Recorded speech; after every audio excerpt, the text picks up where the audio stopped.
गाजियाबाद की लोनी सीट से बीजेपी विधायक नंदकिशोर गुर्जर अपनी ही सरकार पर हमलावर हैं। अफसरों की मनमानी, भ्रष्टाचार, महिला सुरक्षा समेत तमाम मुद्दों को लेकर नंदकिशोर गुर्जर ने मोर्चा खोल दिया है। इस पर बात करने के लिए हमारे साथ समाजवादी पार्टी के नेता अमित जमाई जी हैं।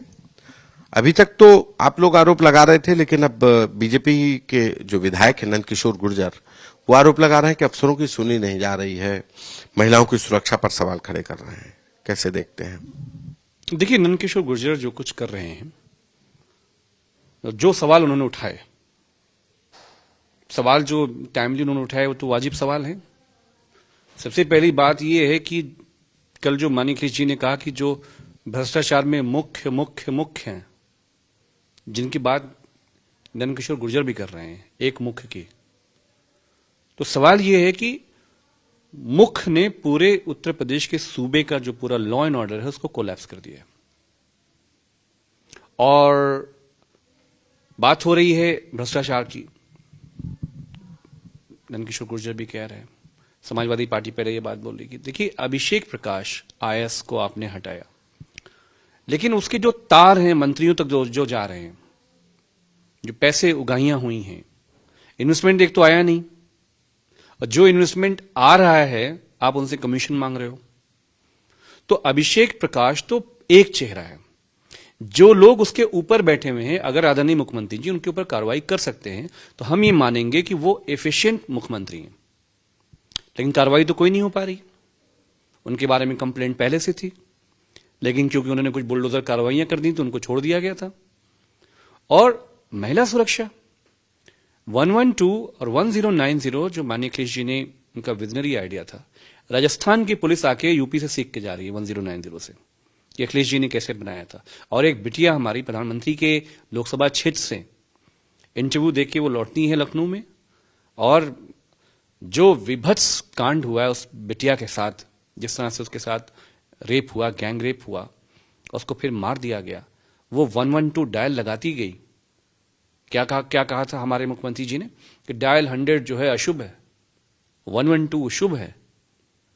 तो हम देख रहे हैं कि बेटियां हमारी बक्से में, बोरे में मार के, रेप करके हर हफ्ते बक्से मिल रहे हैं।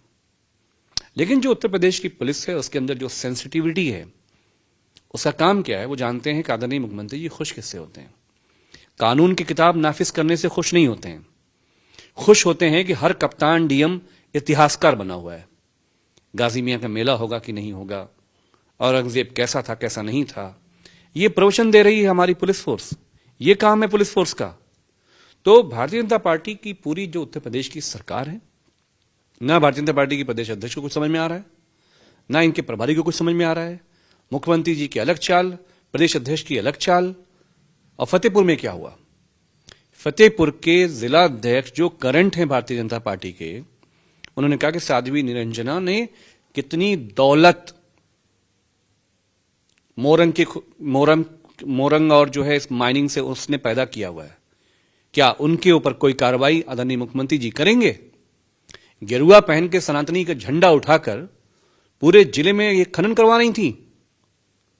आप तो गायत्री प्रजापति पे इल्जाम लगाते थे, ये तो सनातनी गायत्री प्रजापति निकल गई। जिला अध्यक्ष कह रहे हैं, वो कह रहे हैं कि सारे पूर्व नेताओं के कल उन्होंने नाम लिए हैं। तो चाहे प्रदेश की भाजपा हो या भाजपा के अध्यक्ष हो या आदरणीय मुख्यमंत्री जी हो, कौन किस दिशा में जा रहा है ये पूरा उत्तर प्रदेश नहीं जानता है, जिसके चलते पूरा यूपी हमारा कोलैप्स हो गया है। नंदकिशोर गुर्जर एक यात्रा निकाल रहे थे, उसकी परमिशन नहीं थी, तो उन्होंने सीधे से आरोप लगा दिए कि अफसरों की मनमानी चल रही है, गो तस्करी के ऊपर बड़े आरोप लगा दिए, और सीधे से भ्रष्टाचार को लेकर के कहा कि भ्रष्टाचार बढ़ा हुआ है।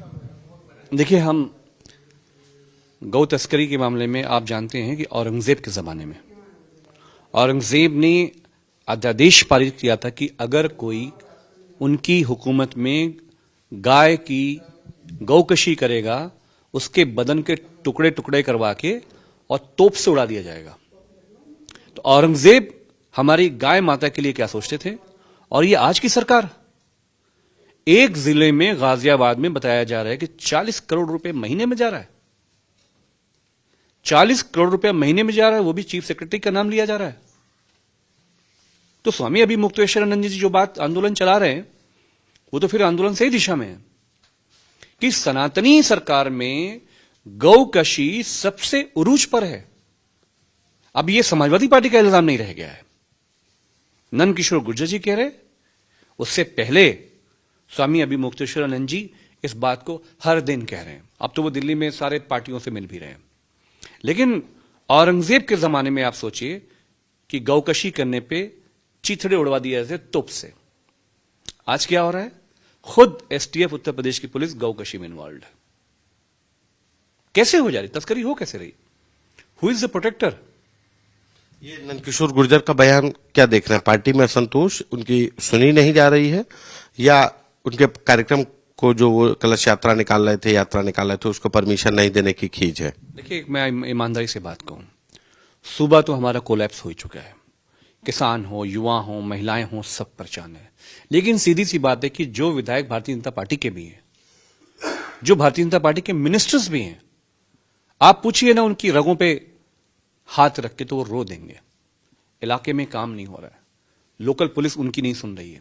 तो भाजपा के एमएलए, भाजपा का मंत्री किस लिए एमएलए मंत्री बना हुआ है?